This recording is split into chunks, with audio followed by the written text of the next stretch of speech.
Hi, good evening. Thank you for joining us for ISHQ this evening. This is our last ISHQ for this semester and this academic year at Ashoka. ISHQ is our speaker series at the Center for Studies in Gender and Sexuality, where we talk about issues in society, history, and queerness, and that's what the acronym stands for.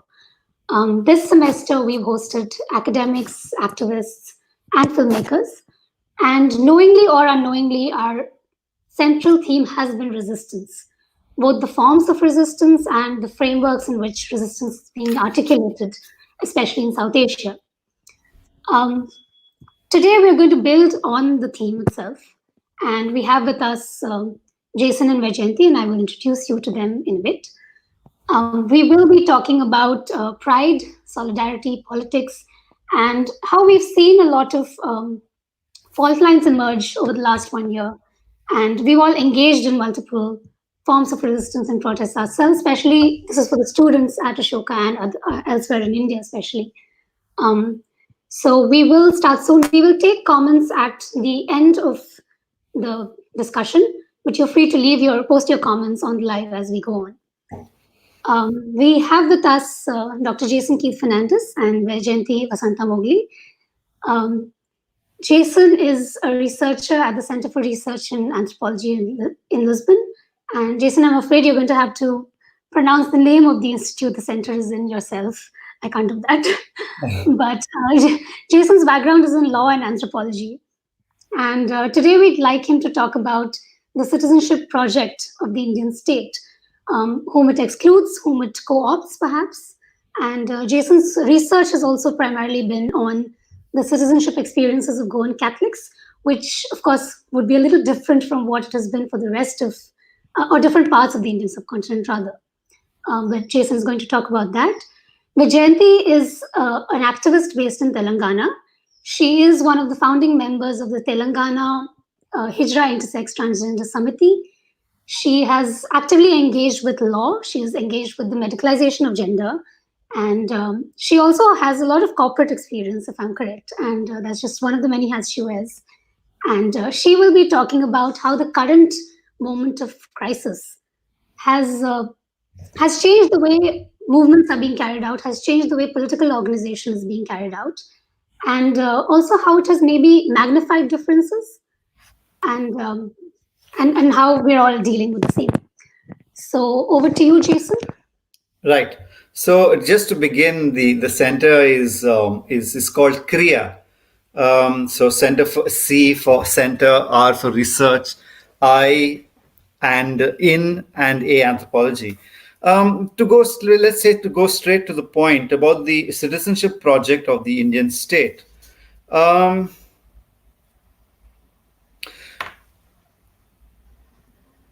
I think the best way to begin is what this Sanjay Srivastava, and perhaps I'll refer to him later on in our conversation as well.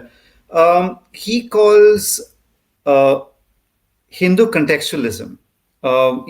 Very often people seem to think that the crisis that we have in India right now is the result of the BJP, is the result of Mr. Modi. And I tend to disagree almost vehemently with that, because this is a project that has its roots already in, if not in Nehruvian secularism, with the emergence of Indian nationalism itself, right? So let's not, the BJP has clearly, or the current regime has clearly augmented the problem. There is no doubt about that. But the fault lines already existed. And I think appreciating these fault lines becomes easier if we refer to Sanjay Srivastava's idea of Hindu contextualism. So trying to explain Nehruvian secularism, what Srivastava says is that, yes, there was unity and diversity, but all of this had to happen within a Hindu context. And by Hindu, of course, we mean North Indian upper caste values. North Indian upper caste values and what came to be defined as Hinduism by in the course of the nationalist movement, right? So yes, you can be Muslim, you can be Christian in India, and we embrace you under Nehruvian secularism. but all of this needs to be within a vaguely Hindu framework. So Srivastava gives this example, which I particularly liked, because I've seen this as I've grown up in Catholic context, whether in the Goan context or Catholic context outside of Goa in India, where you have the lighting of the lamp. So, for example, I'd have some cousins who would get married, but they didn't want to have this Western business of cutting the cake. What we would do is we would have a lamp and we'd light the lamp together, and we'd be Indian this way. So, what Srivastava does is to say that really this is taken from a certain kind of dominant caste practice. In Kerala, for example, this is dominant caste practice. And the lamp and the lighting of the lamp has significance within the larger Hindu universe, right? So this is the way, he says, in which you can have Hindu contextualism, where you begin your program with this lighting of the lamp. And as we've seen, in time, this lamp has taken on more and more a greater significance. I mean, more recently, I've been stunned to see the way in which the lamp is treated as if it's almost like a Hindu deity. So people take off their footwear, they hold their elbow, and they light the lamp with one hand. So there's this way in which the lamp has kind of gained its Hindu significance, just comes out, right? So this was the context of Indian secularism from the get-go, where the ideal citizen subject is the what we call the unmarked Hindu, right? So Rajiv Gandhi could be a great example. Nehru would be a great example. He can wear a sherwani, he can wear a suit, but he is always Pandit Nehru, right? So the fact that he's Kashmiri and he's Brahmin is never forgotten, and you're never allowed to forget it. So this is the ideal subject, and everyone else then gets marked by their otherness. So, oh dear, I'm forgetting his name right now. This academic who spoke about the Indian Mussalman and how the Muslim was represented in these kinds of. All of us remember these documentaries, where people from various faiths come together, and the Muslim was always marked by the fez, the Turkish cap, which most Indian Muslims would not wear. But you needed to define the Muslim. So these are the others of the Indian project. Definitely members of the non-Hindu religious groups, but even among the groups that came to be marked as Hindu, you had to ideally be North Indian and upper caste. Well, male, North Indian, and upper caste. And everyone else has now tried to get into this category. I found it very interesting how in Goa, for example, the dominant Hindu caste in Goa has of late, first the name started changing. And after the name started becoming more and more Punjabi, now the wedding rituals also have become distinctly Punjabi. Of course, they are imitating Bollywood, which is the classic way in which Indian national project is projected forward. But I think it illustrates well how a Hindu dominant caste in Goa, which has nothing really to fear. It's very, very much in control and command of the Goans, of the state in Goa. Feels the need to perform its Indianness, because otherwise they feel they're not Indian enough, right? In the case of Pride and 377 and Pride, I had been finding I had this discomfort with the whole movement for a while now. Now, my engagement with it was largely from the sidelines, being a student of the National Law School, where at least one strand of the mobilization against 377 began.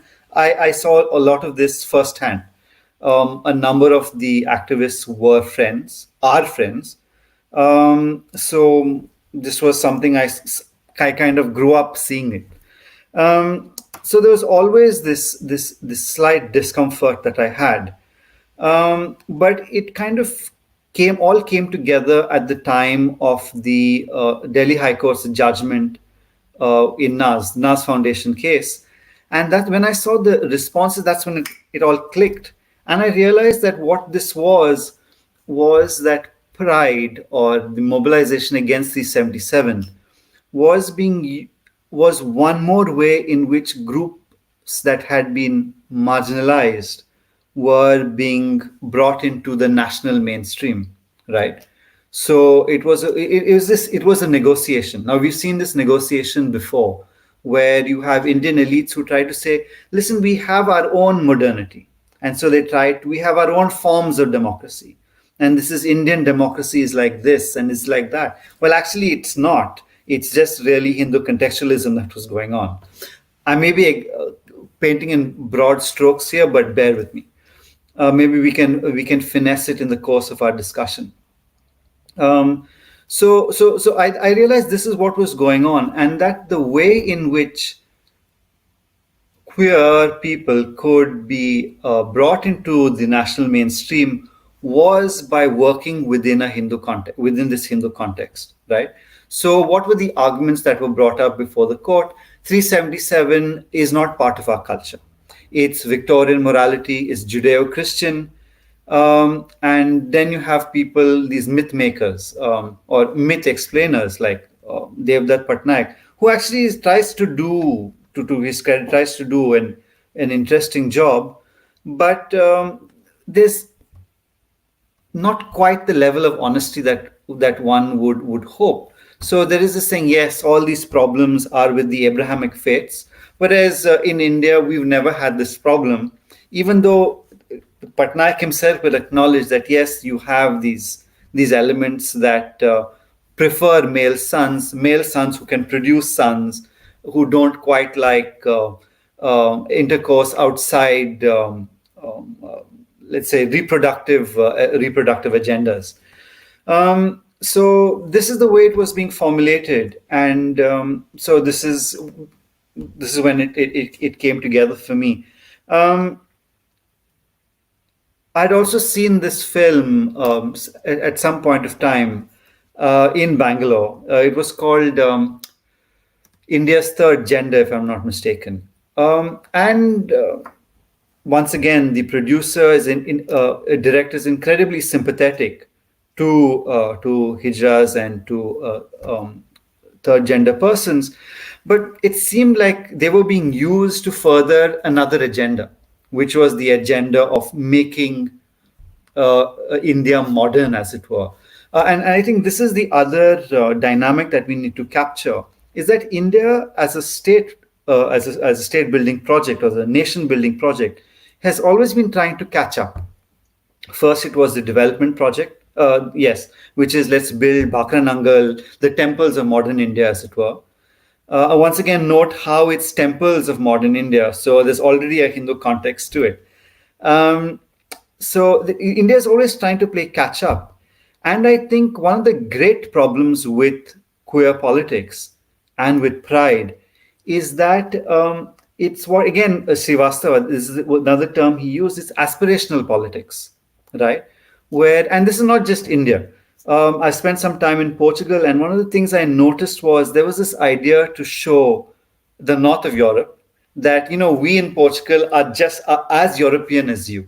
Yeah, we have laws that allow for that decriminalize, not decriminalize, that allow for marriage of same-sex couples, that allow for adoption. At times, there is an attempt to be more European than the Europeans themselves. So the agenda is defined in Northern Europe, North America, and then the rest of the bourgeois world tries to catch up with them, and the bourgeois in India are no different. So I think there are these two elements to the Indian citizenship project that then get reflected in the queer project as well. One of the things, to come back to this film, when I was watching this film, I think it was because of watching this film that I came up with this term like the Shikhandi Maneuver. Well, we know that Shikhandi is this possibly transgender character in the Mahabharata. And because, isn't it what's his name, Karn, who will not attack a woman, Arjun stands behind Shikhandi and fires arrows at Karn, who is now defenseless because he can't shoot in the direction of Shikhandi. And I felt this captured the queer politics quite well, or at least a certain segment of of queer politics. I want to stress that I think queer politics in India is quite diverse. The problem, however, is with the dominant voices or the voices that are getting celebrated, right? So I felt that what was going on really was the Shikhandi maneuver, where you place the transgender person in front of you, and you push an agenda that is not really going to necessarily um, uh, pursue the interests of this group. And I mean, I think Vaijayanti is better placed to speak about this. But I would feel that issues that would be more intersectional in that sense would be issues of shelter, issues of basic income, issues of dignity of the human individual, rights against police abuse, which, I mean, people are talking about it, but these are not the essential voices. And so therefore there is no connection with the issues of other marginalized groups or minoritized groups in India. And I use the word minoritized deliberately because minorities, everyone in India keeps using this word minority community se aate hain, minority. But really, these minorities don't fall from heaven.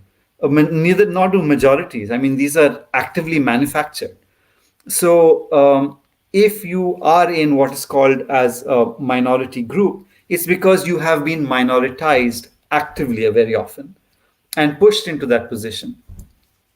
So queer politics in that sense can't make these links because you're unwilling to let go of of the kind of dominant position that you want to enter into. So it's more in terms of less resistance, as it were, and more negotiation with the dominant group, with the national narrative. I must have spoken for quite a while, so I'll keep quiet now, and maybe pass the floor on to either you or Vaijanti. Yeah. Thank you, Jason. And I think you still have time, but we can come back to you. Um, Vaijayanti, you can go now and feel free to respond to Jason if you want to. And otherwise, you can start what you have to tell us. Thank you. All right. So uh, I am not an academic, so I will speak. I will share insights from. I don't have that kind of academic rigor that some of you have.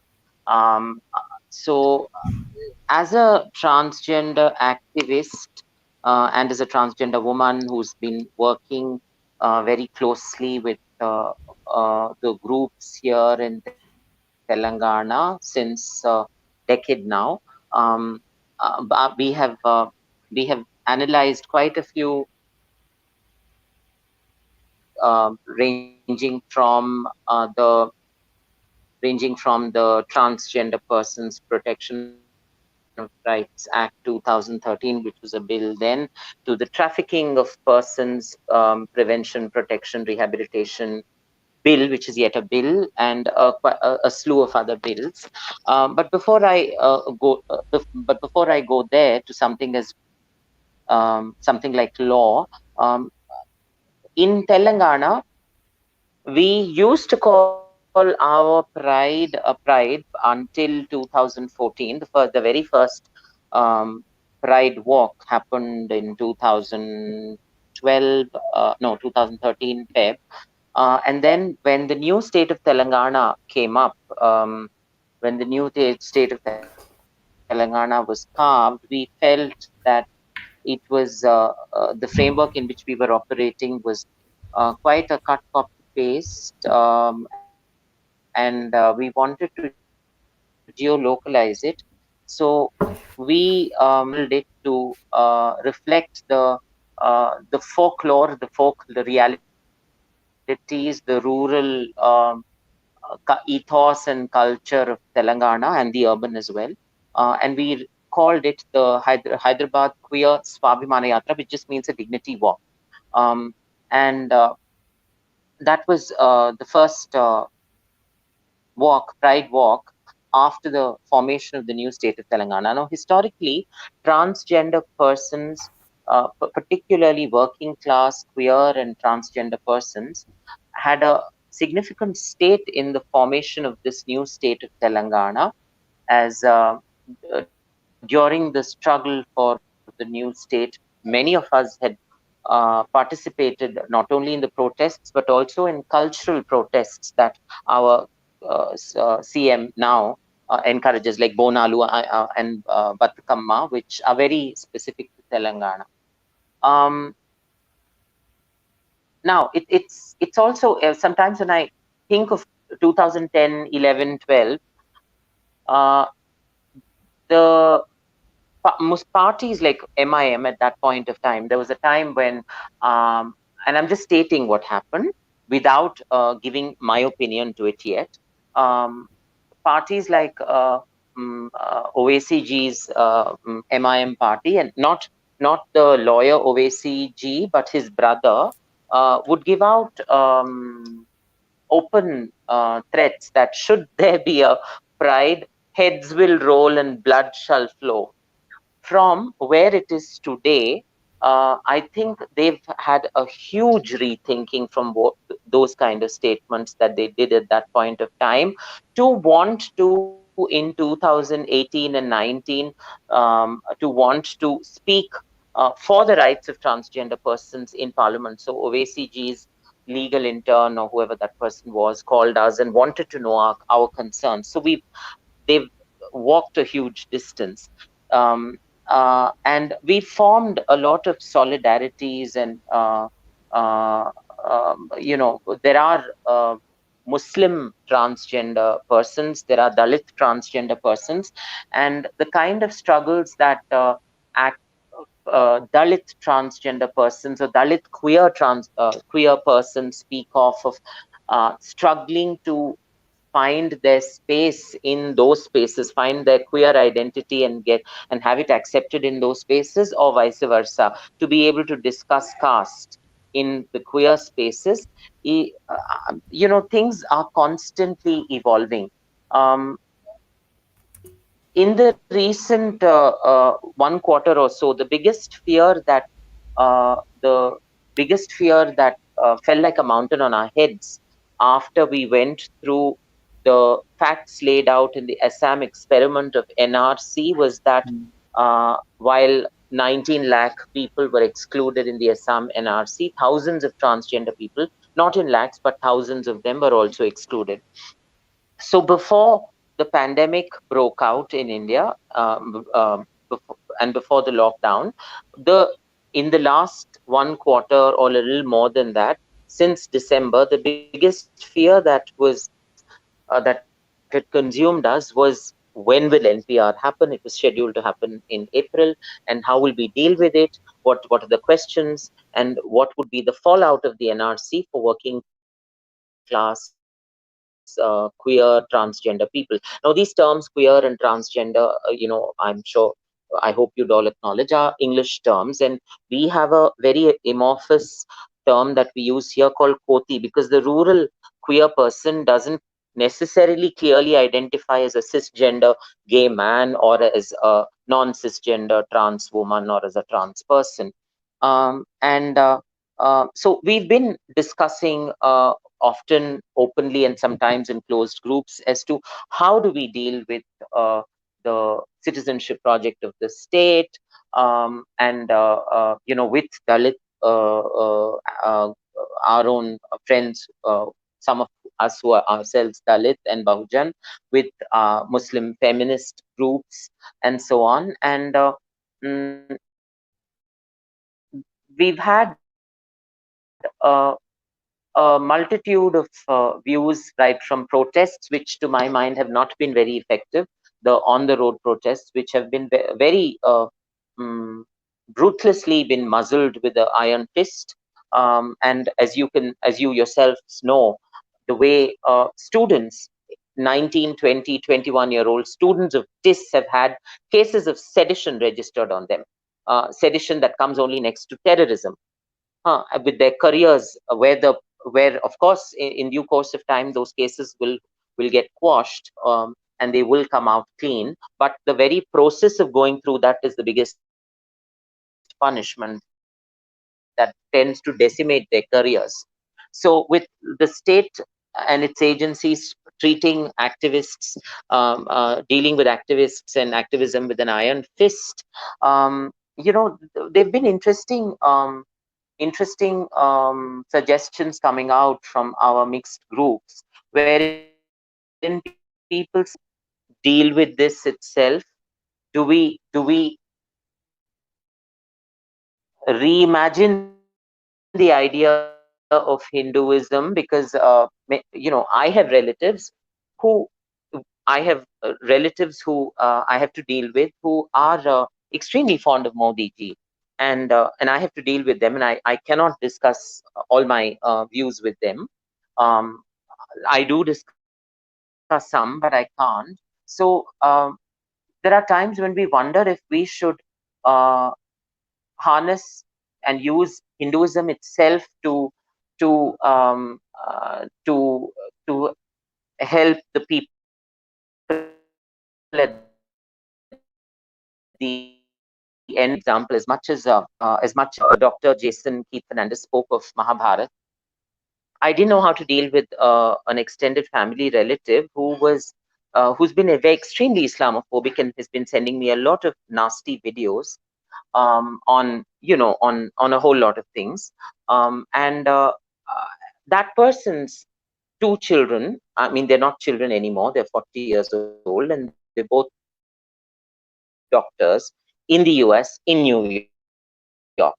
So he's a specialist, and the other's a pulmonologist. So you can imagine the level of fear in which that man lives, and that man is unfortunately very Islamophobic. So at that point of time, sometimes he sends anecdotes, and at that point of time, I sent him an anecdote from Mahabharat, because there are people who only understand Mahabharat with them. In Mahabharat, when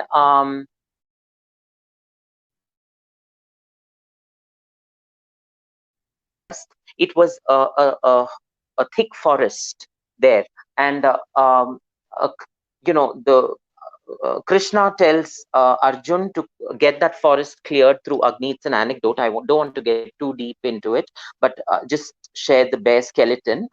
Agni seeks. Agni tells Krishna Arjun that there's a serpent king there called Takshak, who invokes Indra, who has rain,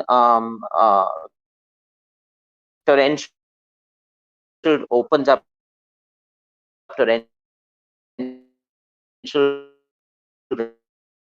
rains, and he can't burn the forest down.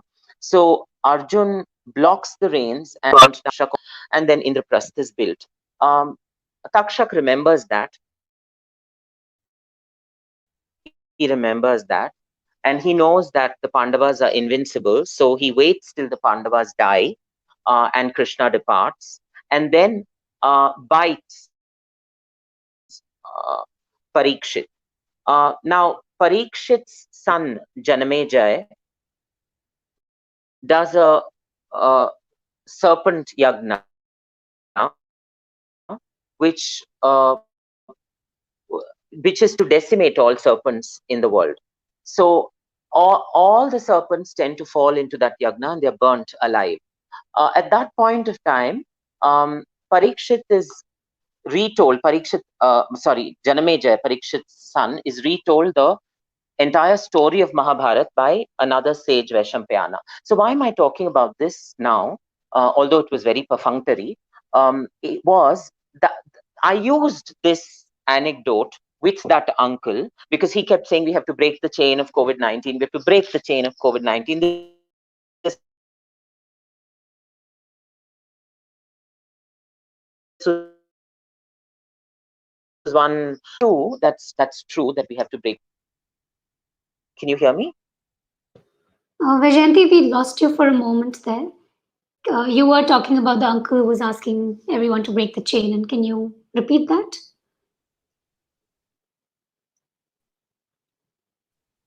Yeah. Yes. To say that as much as it's important to break the chain of COVID-19, how do we all stigma? Because what happened in Mojpur 1.5 months ago did not earn us any blessings, did it? It may not have earned anybody any blessings. So at that point of time, with his children with him so worried about his children's lives, for a change, he didn't contradict me. He was just listening, and he stopped sending me those Islamophobic videos. I needn't have used this anecdote from Mahabharata, and I needn't have been so drenched in Hinduism to engage with somebody. But that's the language that some people understand. They don't seem to, for them, they just don't seem to understand the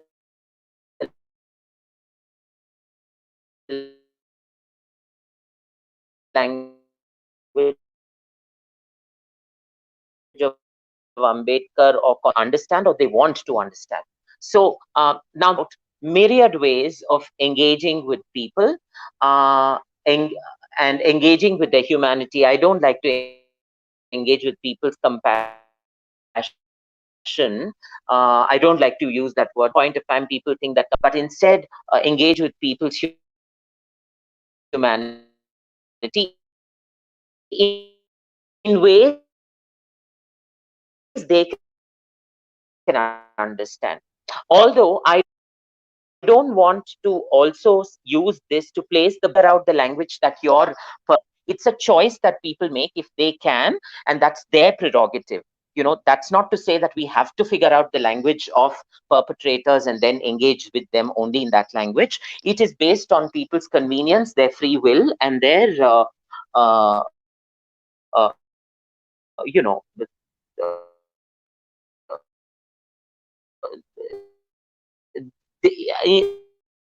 their comfort. Now I'll move on to the Navtej Singh Johar judgment. For many working class transgender people, I've worked with corporations. I've myself been unemployed for the past 5 years, ever since I told my employer I'm transgender. I survived in the system insofar as I passed off for a gay man.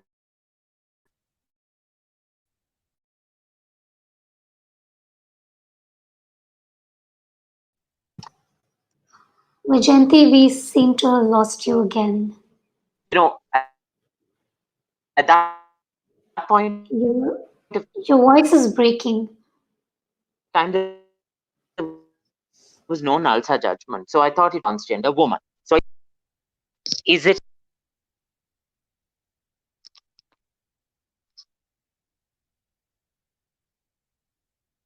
any better now? Okay. So coming to the 377 judgment, I'm sorry. I'm sorry to interrupt, but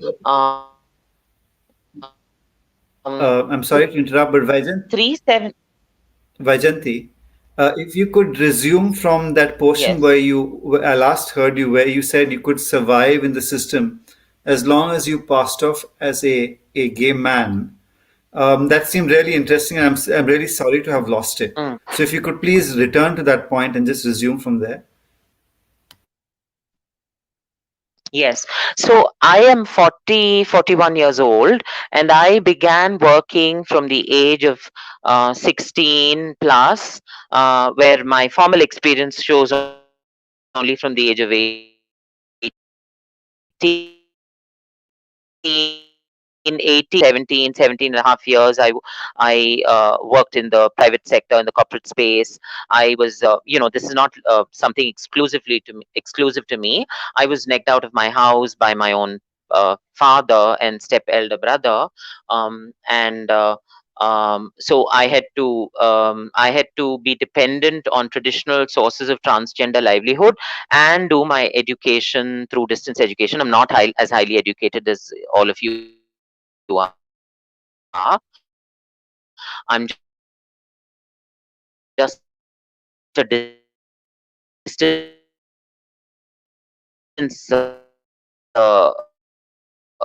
education, IGNU, BA with economics and a diploma. And I survived in the corporate space with in human resources for almost 17 and a half years. Common thing, employed. Rarely do transgender people find employment as transgender people, but manage to retain employment if they're already employed in the name and gender assigned to them at birth. The problem begins when people declare that, and that was my case too 5 years ago.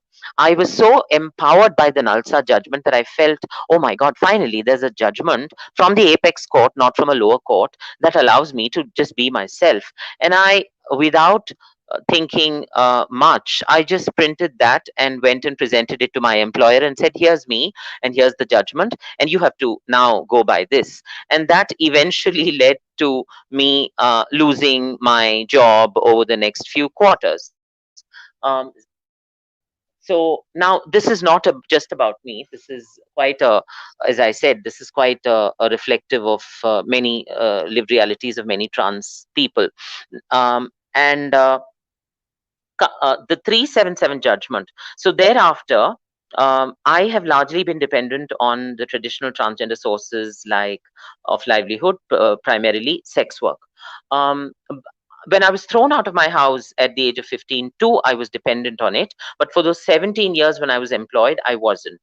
Um, Now, 377 never was able to stop transgender people, particularly working class Koti people, from either being sexually active or being sex workers. It really didn't matter to us. It didn't matter to many of us. And I would agree with Dr. Jason Keith Fernandez when he says that, and now I don't remember your exact words, but but to me, to us, and it's just not my view, but for many of us, we felt that part of the 377 was a lot of politics of behalfism, very decadent politics of behalfism, that rested on the struggles of working class, Koti, Hijra, trans people, the lived realities of which are not necessarily shared by income receiving, higher middle class, queer people. These are very different marginalization that cannot be denied, but it's not the same. These are very different struggles. Um, and uh, uh, so it really didn't matter to us. And when there was such a when after the 377 judgment, many corporations, many Wall Street giants operating in India and even the Indian ones, their logos splashed into rainbows. And we wondered if on 6th or 7th September that happened, 6th or when I can't remember the exact date, but sometime in September 2018, the the Navtej Singh Johar judgment was delivered, and we wondered what crime or what sins did transgender people do that the Nalsa judgment didn't allow any corporation to splash into any colors of the trans flag on 15th or 14th April 2014. None of that happened. You see? And we felt that, well, this is because there's a class privilege and there are more men involved in this. There's the benefit of patriarchy for very as well as income receiving gay men, and there's also the benefit of the entire corporatedom wanting to get a pie in that, snatch a pie out of that result. But nobody bothered to even give us a backward glance after the Nalsa judgment was delivered. So And look at the stark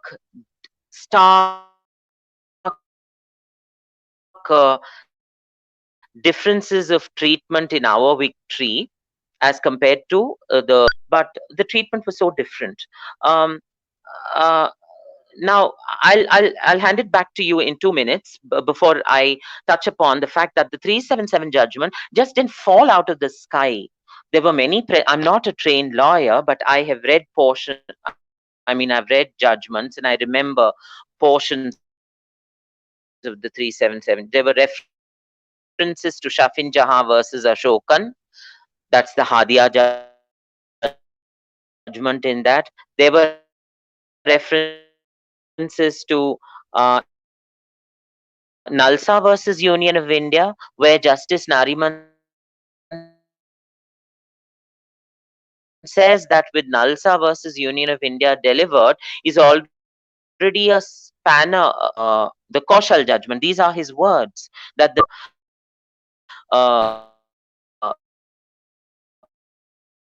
Kaushal judgment. So while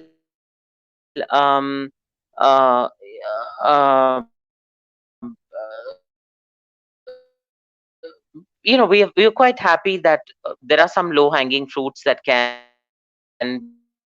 be grabbed out of the 377 judgment, and they should be leveraged like that doctrine of non-retrogression, and a few other tools. But we must always be mindful of the struggles of many other movements: the women's rights movement, the trans rights movement, and the disability jurisprudence of reasonable accommodation that also finds space in the Nalsa judgment. So our Nalsa judgment also didn't fall out of nowhere.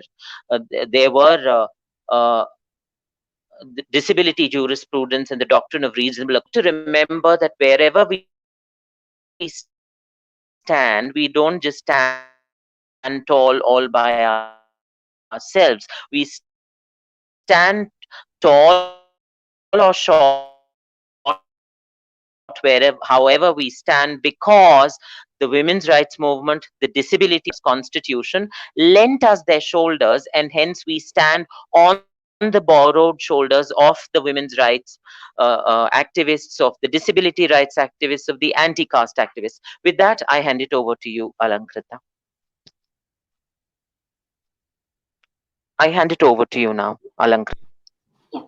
Thank you, Vijayanti. Um, Jason, you really helped us place current movements and current judgments and policies in history. You really helped us historicize the project. I'm sorry, I got distracted. Vijayanti seems to have disappeared from the chat. But thank you for that. And Vijayanti has also historicized it, but she's also brought out the differences in contemporary movements. And I think one of the most prominent things she spoke about is the way the Section 377 judgment was treated as compared to how Nalsa was responded to, especially in the corporate sector. That said, is there, and Jason, when you spoke about, and I think you used the term Hindu secularism, which, I'm sorry. No, Hindu contextualism. Contextualism, sorry, yes.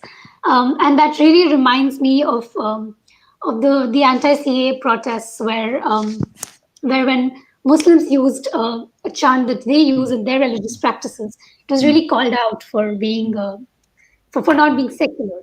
And so these are different, and of course Vijayanti mentioned how pride is different for different communities within India itself, within different queer communities itself. She mentioned the Swabhiman Yatra and bringing in dignity. And I'm also wondering how pride and dignity are similar yet different in many ways. But while we wait for audience comments, is there anything that you would like to respond to?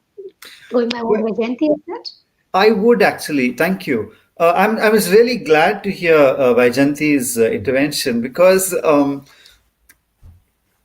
I mean, it's kind of, I think we've kind of buttressed each other's arguments. So there isn't, at least there's no obvious or evident conflict in positions. It's quite clear that there is a problem here and it needs to be dealt with. So I was very happy in that sense to hear from Vaijayanti. I would just want to make a couple of points to the argument you just made. I think it's the problem with queer politics is a part of is it shares a problem with all the other kind of identity politics that have happened, let's say, since the 80s. And I think the problem lies with identity politics, where we started splitting off. If the citizenship project is about saying everyone is equal, now what we've done is we've tagged on this adjective to the citizens. So you have to be queer citizen, you have to be Muslim citizen, female citizen, all the disabled citizen, the untouchable citizen. So while recognizing the validity of all these grievances, I think what has happened is that we've broken off into identity politics, where rather than seeing the larger goal, Vaijayanti just kind of ended talking about the need to see the larger perspective, a larger platform. We've started focusing on these narrow identities. And I think identity really is the problem. On that point, let me just say that with the CAA protests as well, as much as I am in, I mean, this is clearly a problem, no? That the way in which Muslims are being filtered out of the appreciation of what it means to be an Indian citizen. I have to and I'm completely in favor of the assertion of a religious identity. I think where these politics come from also is a problem, right? For example, I'm beginning to sound like your old-fashioned secularist. Man, this is not the. Basically, I'm just trying to say that I'm similarly uncomfortable. Let me take an example from Christian politics in India. There seems to be a mimicking of Hindu nationalist politics, where now Christians begin to use the language of our sentiments are hurt. They demand that if something happens, we want this banned. If they are doing it, why can't we? This kind of identity politics and then claiming space within the public sphere on the basis of this, I think it is a problem, right? So it's a very delicate kind of tightrope walk we have to get on, where we assert the universality of the citizen, but at the same time don't overdo our particularisms. And let me just add it by saying that thus far the energy has been spent in India on building the nation state. And I think this is why we're in the problem that we're in right now. Rather, the argument, at least the way I understood Vaijayanti and I've understood others, is that really we should be focusing on building a welfare state. And this, I think, is a project that is far from the agenda. So I'll just stop there.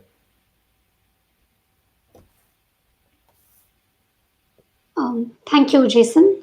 Vaijayanti, is there anything you'd like to add, or should I shoot my questions?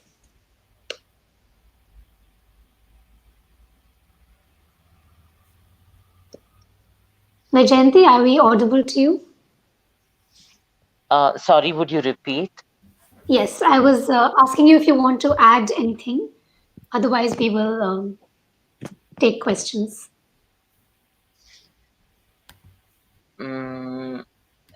Yes, I think we can take questions. Okay. In that case, I will start.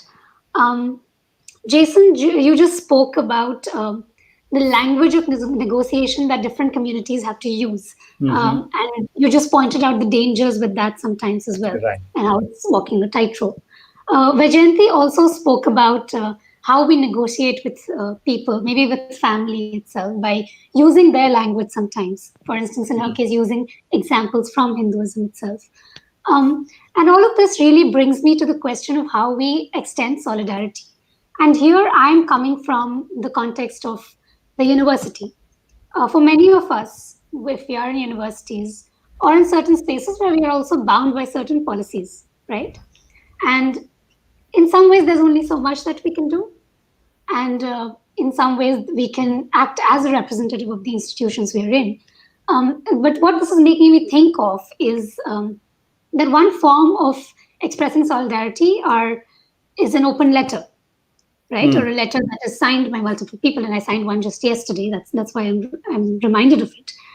And recently, our one of our colleagues, Dr. Samreen Mushtaq, who could not attend the podcast, the live chat, because 4G has not been restored in Kashmir, unfortunately. She's recently reviewed a book and written about solidarity, where she talks about how Indians extend solidarity to the Kashmiri cause. And she asks this very interesting question of whether solidarity is about self-interest sometimes. And in many cases, we are very we're caught between certain things, and a letter is all that you can do in many cases. And I definitely feel that way. For students, of course, it also means, say, going to sites where protests are unfolding, attending attending discussions. Maybe, for instance, people who are watching this discussion are also watching it to learn more and to be better allies. But it really makes me wonder what is not the best way to express solidarity, but does it even hold any meaning? Would either of you want to respond to that? I'll wait for Vaijayanti to respond first. Okay. No, I think I'll wait for you. I'm trying to process the question. Okay. So you've placed me in a bit of a pickle, Alankrita, because of late I have just been receiving these requests to sign petition, and I've been just pressing delete. I mean, I completely support those causes, but I've kind of lost faith in the value of it, and I'll tell you why. Because I think the presumptions of the open letter are liberal presumptions, right? There's a presumption of a certain kind of liberal politics. Let's say a Habermasian notion of the public sphere, yeah, where we can write something, the state reads it, or there are various interest groups who read it and they say, yes, they have a point. State reads it, state is persuaded by the argument, and then say, well, we have to extend these rights to you or ensure that the violation is. But, and not merely in India, but especially in India, we are far, far, far from a liberal state, right? If ever we were a liberal state. So I don't know to what extent that will help. Point one. Point two, I think these letters have value to the extent that they can convince a reader, right? So if it is an argument that is like reasoned out, it might help someone who's on the fence, and that's great. And I think that's important, and we must constantly try to keep talking, discussing. But even there, I mean, and I think Vaijayanti's uncle or relative is a great example. Our discourses have narrowed so much that we're not willing to look just a little beyond the blinkers. They're so firmly shut. And for this condition, I to a large extent, I place the onus on a number of our postmodern, post-colonial thinkers, where they've talked about this whole idea of let's decolonialize the imagination, right? Now, decolonization is great, but what perspective are we decolonizing it from? invariably the decolonization has happened from a national perspective. And as a result, then we go back into, oh, we had Vimanas in the ancient days and this and that. So there isn't even a possibility now of conversation, right? Because I am Telugu, I will fly the Telugu flag. You are Goan, you will fly the Goan flag. So how can we converse, right? So the very basis of conversation seems to have diminished, and with these kind of news channels in India, has diminished even further. I mean, if this were a news channel, Vaijanti would be screaming at me, I'd be screaming at you, and you'd be screaming at the both of us. Um, so, so this is where I am. I'm in this horrible position where I kind of wonder what's the point of these letters.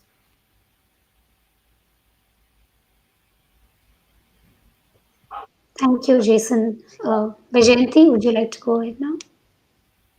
Yeah, so I see where Dr. Jason Keith Fernandez is coming from. And often when I draft any of these letters or endorse these open letters, we ourselves don't know, and I'm not alone here, Hmm. that we are actually very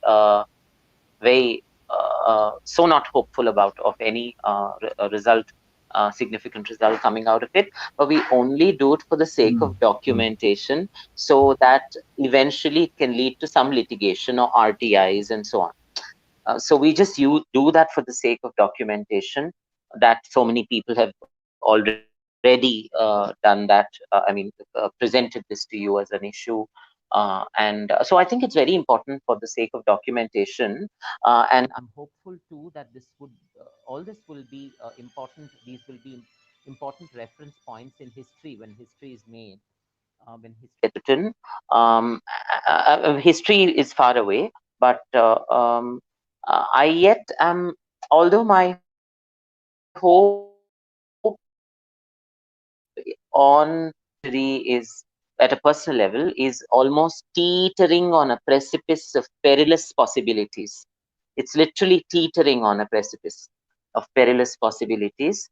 Um, uh, what choice do we have then to hope, right? Because no hope is death, is death even as you are alive. So so we do it apart from open letters, but apart from open letters and representations, I've been trying to, in my own ways, my own small way, trying to encourage a lot of trans people and working class people, introduce them to the low hanging fruits of RTI, that you don't need to spend much money, that you can just spend 10 rupees, and if you're a person below poverty line, then that can get waived as well. And networking through a lot of pro bono lawyers at ALF, at CLPR, at HRLN, and so on.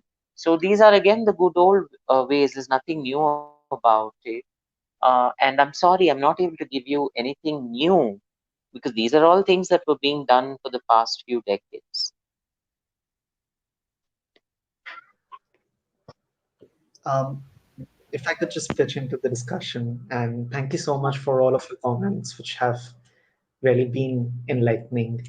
And I'll just repeat a question that is there in the comments that I don't know if you can view it as well, but one of our viewers has asked if Vijanti could elaborate on the discomfort with calling it Pride and then changing the name to Swaviman Yatra. Do you think such a linguistic change empowers us?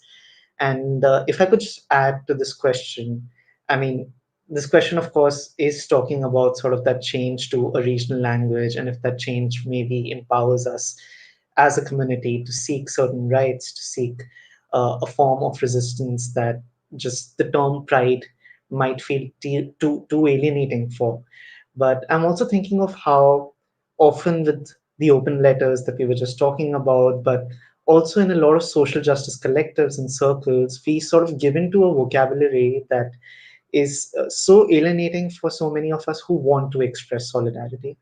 And I'm thinking of communities that need to, for instance, forge movements in this moment of great precarity thanks to the state, and not just students specifically. So, I mean, if anybody wants to respond to that. Yeah.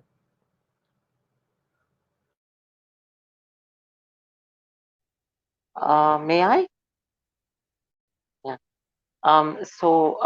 The reason why we, as a community and as a group of many queer, trans, hijra, koti, working class, and non-working class communities, we felt that pride, the word Swabhana Yatra over pride is more apt, is because the working class, average, rural, queer, trans person has no clue what pride is, because English is not their, not necessarily the language in which they speak.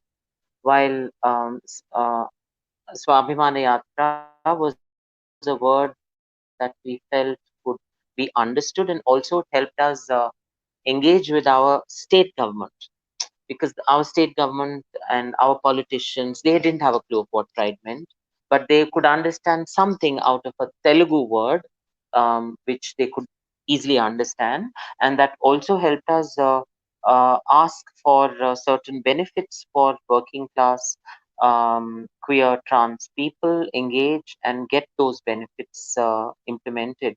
So it was more of a, it was to mass communicate and also to strategically to engage with the state and its agencies.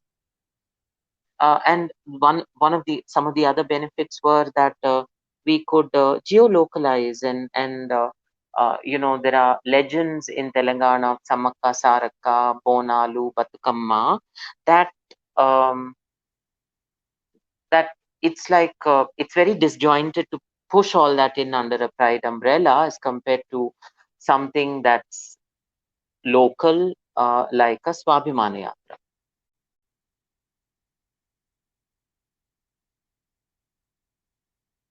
I'm done. Thank you. Um, the so Sri Rupa has another question to add to her question. This was a question that she had asked. She's asking, and I'm just going to read it out. And do you think it is also then catering to a Hindu contextualization, as Jason pointed out? Would that narrative be beneficial in the longer run to bring about long-term conceptual changes in society? Would you like to respond to that, Vajayanti? Hindu contextualization through the local festivals, like Batkama Bonalu. Is that what she's asking? I think she's following from a previous question that calling it Swabhiman Yatra, and Okay. if that leads to long-term, conceptual changes. Okay, I get it. So, no, the folklore and the characters that of historical characters that we showed in the Swabhimana Yatra were not necessarily Hindu. Many of them were, I don't know what the equivalents are in North India, so I don't know the North Indian examples. Many of the village deities are not necessarily Hindu. They are there are many tribal deities, and they are they are faiths, different faiths, which could have been, I mean, uh, through the course of history, Hinduism has ended up assimilating and been assimilationist. But there are many tribal people who don't at all identify as Hindu, who believe their faiths are distinct. And Swabhimana Yatra was one such coming together of many Dalit working class tribal identities. Say, I'll give you an example. In Hinduism, they have assimilated Buddhism and calling Buddha the ninth avatar of Vishnu. And Hinduism in the fifth, was it? Yeah, fifth avatar says Parshuram's mother is Renuka. And if you come to Telangana, there are lots of temples of Renuka Yellamma. And she's not considered a Hindu deity where she's worshipped as a Hindu deity. She's worshipped as a Dalit tribal goddess. So Hinduism has assimilated and reinterpreted and very erroneously reinterpreted it, while the uh, while the Dalit Bahujan tribal communities have their distinct histories and um, uh, literature on this. So I'm not an academic, and I may not be able to give you references and bibliography for this, but I'm just speaking um, out of the discussions we've had, out of the interactions we've had.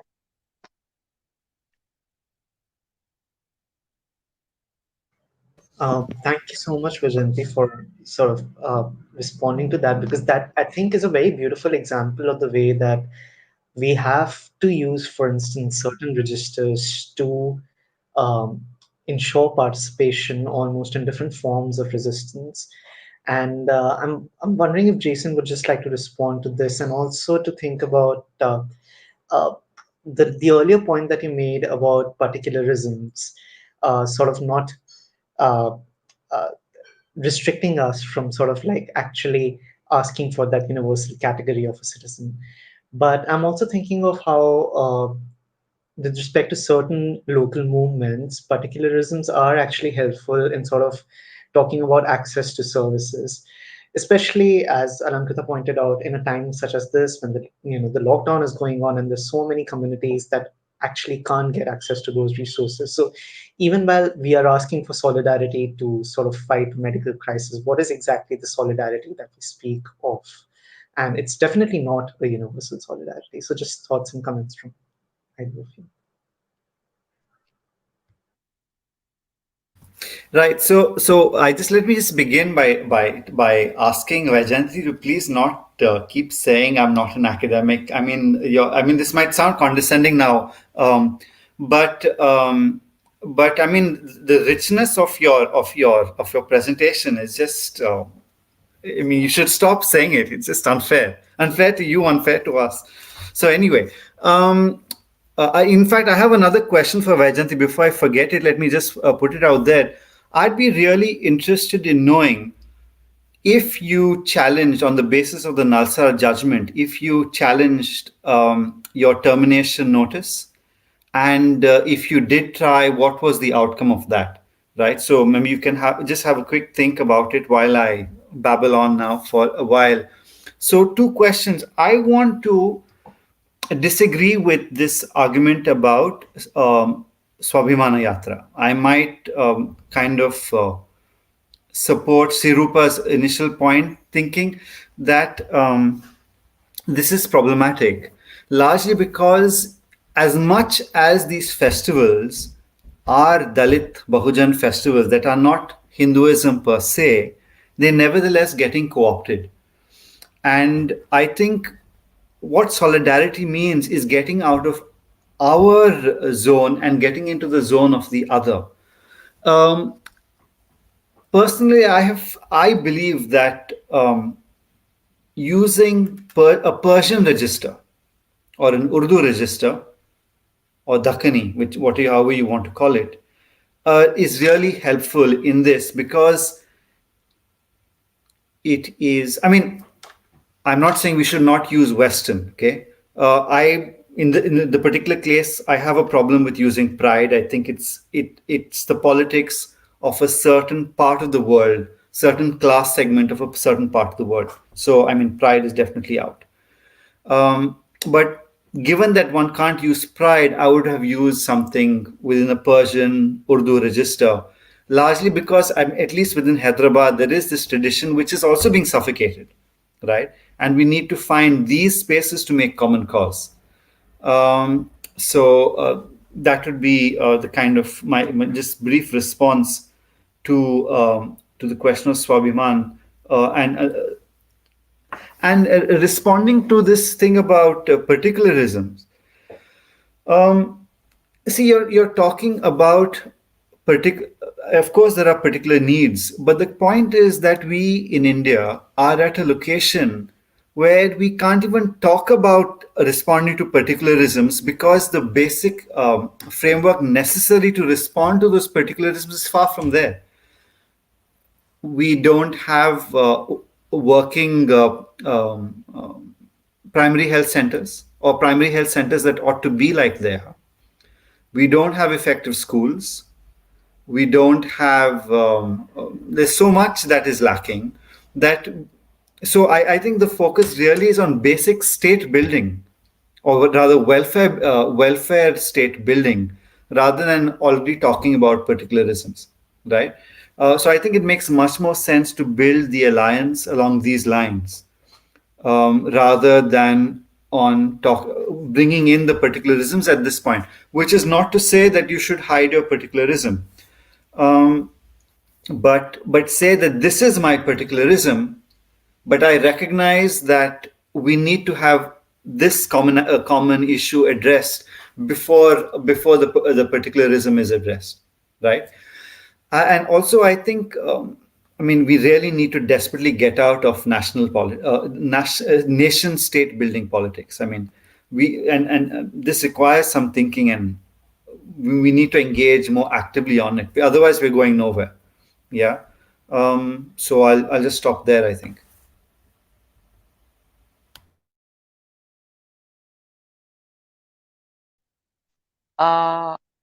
If I may say something, and I agree with that first bit that you shared. Not that I disagree with the rest, but what you spoke of, the suggestion that it should have come from a Persian or Urdu register.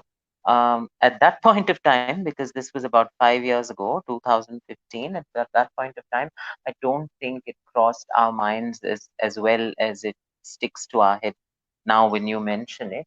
And I think this is something we should look at ahead, because we are the erstwhile state of Hyderabad, and even now has a significant Muslim population. And I take that as a point. Yeah, thank you so much.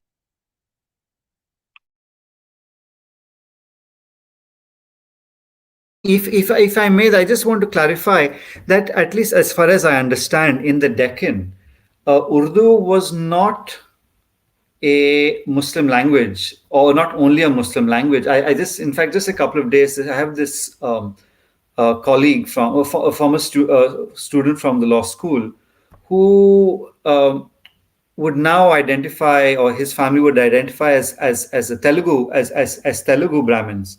But he says we started out being Persian speaking Marathas, right? Or Persian speakers in the Maratha region. And only like 5 generations later or something, that we've become like these Telugu speakers. So I think we need to look at this is what I'm saying by challenging nation state building politics. Look at these larger regional frameworks that allow us to articulate identities that have been suppressed by the obsessive focus either on India or on the linguistic subnationalisms, which are in fact other forms of Hindu nationalisms. So I think this increasingly the argument I've been making is that we need to look at imperial politics as possibilities of getting out of this nationalist trap. And by imperial politics, I mean, for example, independence from the British was not necessarily the only option.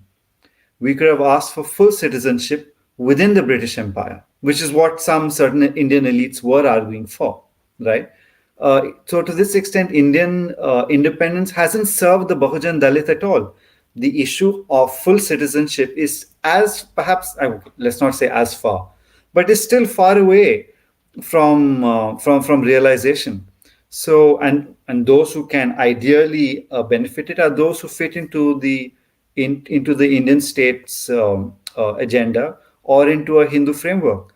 So I think therefore we need to look at these kinds of imperial polities, and the Deccan in that sense is a great example, because it has everything. It has the Persian, it has Dakhani, it has the Portuguese, it has Telugu, it has Marathi, and all these people actually got along. I mean, they may have fought and killed each other, but they also knew on what basis they were disagreeing with. So there was a language there that was common. I think these are the larger kind of local cosmopolitanisms, if you like, that we can build on. So I'll stop there. But let me remind you, Vaijanti, about my question to you. And what was the process of your challenge to your termination? I did not challenge it till date because I haven't found employment, and I know that challenging a former employer who also happens to be a Wall Street giant is only going to seal my fate to be unemployed for the rest of my life. So it's quite like how the women who called out during the Me Too movement were branded off in the media industry as troublemakers, and no media house wants to even touch them with a barge pole now. So I didn't challenge it. I may not challenge it. But what I've done is I've just written a case study on it without naming the employer, without naming me, just calling myself some Ms. XYZ and calling the employer some ABC, and put the narrative out.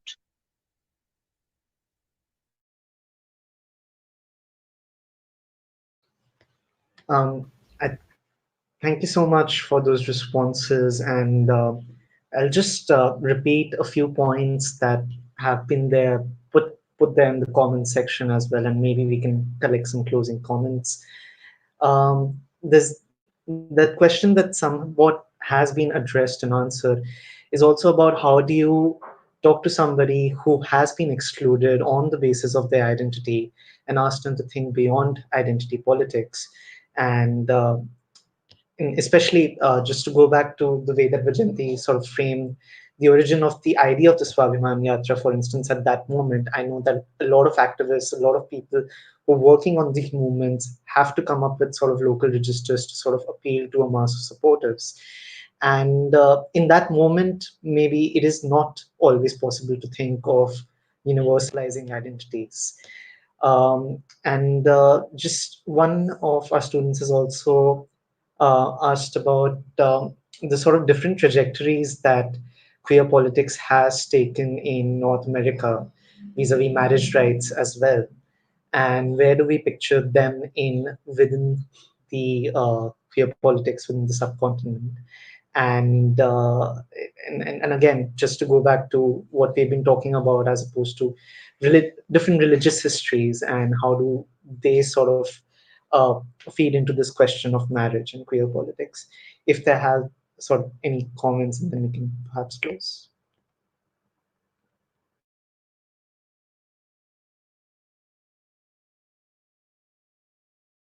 Once again, I'll give Vaijanti the first opportunity.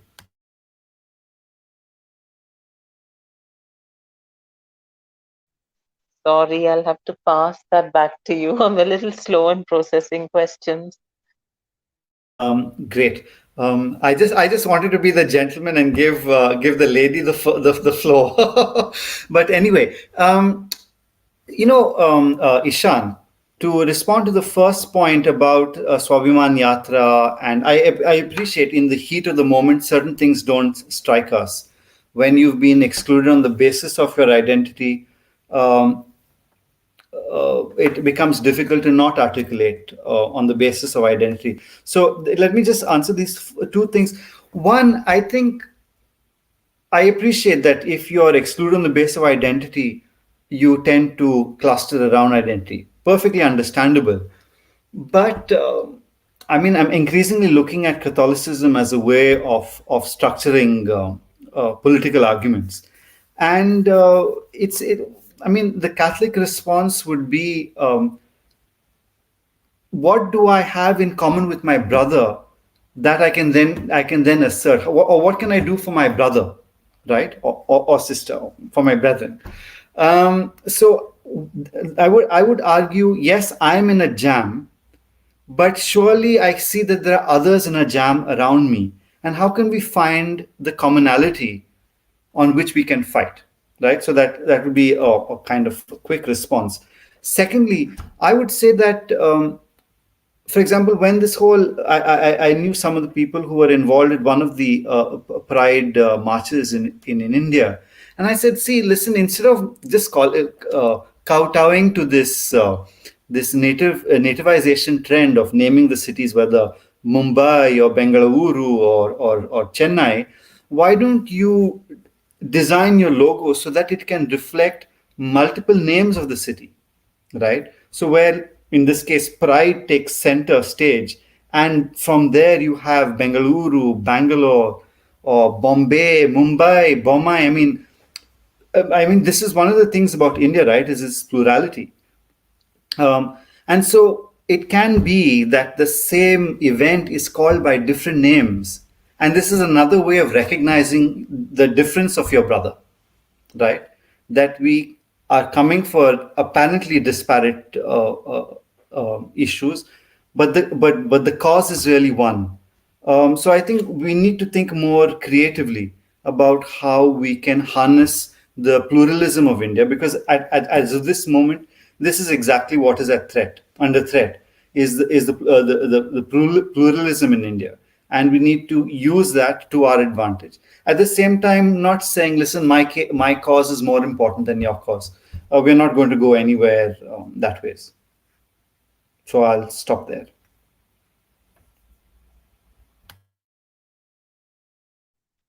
I am just reminded, I just suddenly remembered something else that I should have shared earlier, but I forgot, and I want to share that now.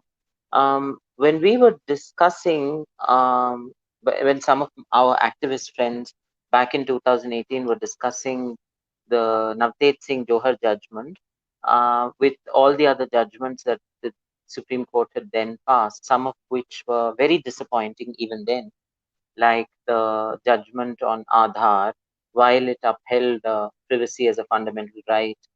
The Aadhaar judgment was disappointing. Now, I can't remember all the other disappointing judgments. And we felt that the Supreme Court at that point of time, did it actually save its own face by delivering this judgment to appear like having struck down a law which wasn't a huge challenge to the Indian state. So was this judgment a kind of a face saver? So I don't know, because it's so difficult to read what happens on the bench.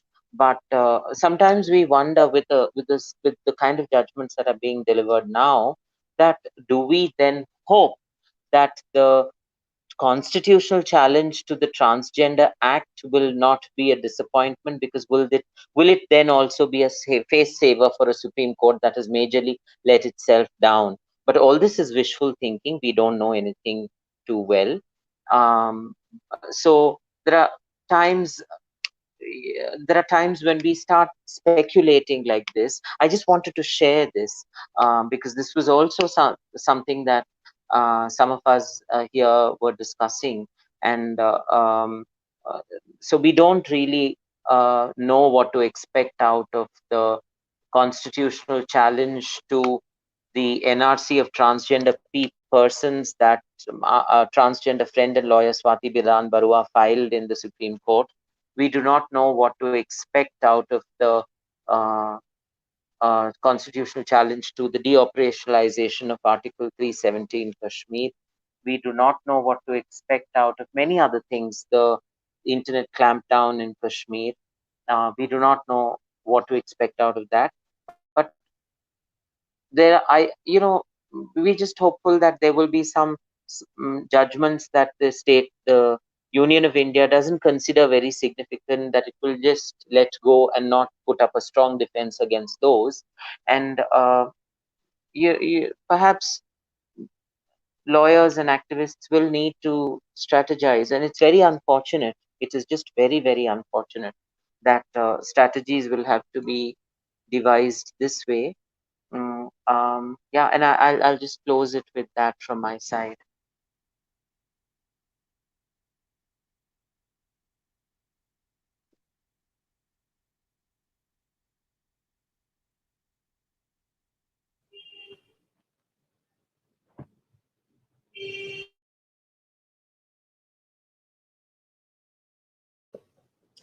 Thank you, Vajayanti and Jason. Um, Ishan, do you have any closing comments? No, but thank you so much for both of your comments on that sort of skeptical and hopeful note, because also we're so glad that this conversation did not turn out to be like a news channel and we were not all shouting at each other, because I think that we really went into some provocative territories and really opened up new avenues of thinking. Thank you so much, everybody who joined online as well, and everybody who left their comments. And we hope to continue these conversations into the summer as well. But this will be our last ISHQ event this semester. And thank you to both of our speakers as well for joining us. And we'll just end the broadcast with this. Thank you. Thank you both. Thank you, Vajanti. It's been such a pleasure, and best of luck.